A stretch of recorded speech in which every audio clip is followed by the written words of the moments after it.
If you use the table method to plot a cos graph, then you're going to use the same degrees as you would if it was a sine graph. So you're going to go up 90, 180, 270, 360 and down by the same amounts. Normally we draw them from negative 360 to positive 360, but the domain is given to you when you need to draw a graph. So what we need to remember about the cos graph is that it's a cup. And if you remember that that's the general shape, then you'll always be able to get these ones right. So we're going to start with the graph of y equals cos x, and then we'll make some changes after that. So these will be your points on the right hand side of the graph, and you can see the temptation to draw a V because of those dots. But remember that that's the shape, so the way we're going to draw it will look like that. It'll be exactly the same on the other side. So the cos graph drawn from negative 360 to positive 360 is two little cups. This means that one cos shape is one cup. So the period of the cos graph is 360, because that's how much it takes to get in one cos shape. Now you will remember that the generalized sine graph goes y equals a sine x plus q. So the generalized cos graph is going to be y equals a cos x plus q.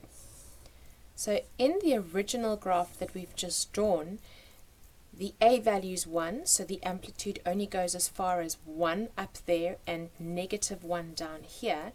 And we're not adding on anything, so it's equivalent to adding on 0. So the q value would be 0 for this one. So what if the amplitude changes? Let's look at y equals 3 cos x. So what happens now is all of the x-intercepts will be the same, but the graph is now going to stretch up to 3 and down to negative 3. So everything that was an intercept on the y-axis will go up, and also the ones that are symmetrical there will also go up and down. So these will stay the same, the x-intercepts, but now the graph will go as high as 3 and as low as negative 3, and again as high as 3. So on this side it's going to be a very, very tall cup. So the amplitude is now 3, because that's the distance between the middle of the graph and the top, or the middle of the graph and the bottom, or you can use the formula, it's half of the distance between the minimum and the maximum. The minimum of this graph is negative 3, the maximum is 3, and between them will be a distance of 1, 2, 3, 4, 5, 6, and half of that is 3. Drawing in the other side, again the x-intercepts stay the same. And remember, when you're joining the dots, you are making a curvy cup. If I want to draw a cos graph with an amplitude that is below 1, then I'm going to need to make sure that I can mark out that number on the y-axis. So I'm going to just estimate here, you could measure, that's about a third, and then I realize that the whole graph's only going to go that high and that low. So instead of that and that, it's now here at a third, and then instead of that one, it's going to be at a third as well. And the x-intercepts again will stay the same, but when we go up and down, it's going to move to a third. So I just want to make sure that I can get that curve in. I'm not even marking out the x-intercepts because they don't change. So there is my new very shallow cup that goes on the right hand side, and it'll be exactly the same on the left hand side. So all that happens when you change the amplitude is the graph takes up the same space on the x-axis, it just takes up a lot more if the amplitude is higher, or a lot less if the amplitude is lower on the y-axis. A few reminders. That is the amplitude. This is your vertical shift, up and down. The period of all three of these graphs is 360 degrees because it takes from 0 to 360 to fit in a whole cos shape. When the Q value is not 0, for example in the case of cos x plus 3, all that's happening is we're taking the cos x graph and we are shifting it up by 3 units. So what I would recommend is you draw in your shadow graph in pencil, which you can erase later, and you take every single critical point up by 3 units. So that is on 1. 1 plus 3 is going to be 4. Then this is on 0. 0 plus 3 is going to give you 3. And this one is on negative 1. Negative 1 going up by 3 will get you to 2. So you can see that all the little dots are simply being mirrored up here, and it's going to be exactly the same shape, it's just a whole lot higher. And that will be the shape on the positive side, and on the left hand side it's exactly the same. So it's for all the world as if you've taken the green graph and just shifted it up by 3 points. If there's a negative over there, then it will shift from the green down by however much that negative is, but normally it's not more than 3, and it tends to be possibly a half or 1 or 2, or negative a half, negative 1, negative 2, negative 3. So you won't normally have to draw that far on your y-axis. What if you get given an amplitude that is negative? So what about y equals negative cos x? Remember that that means that the graph has been reflected in the x-axis.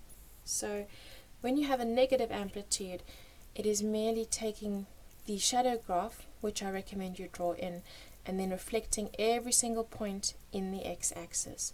So 1 would go to negative 1, 0 is still 0, negative 1 would go to positive 1, these all stay the same. You can then mark them out again if you need to, and then that one would be done there. So it's basically going to be an upside down cup, and then exactly the same on this side.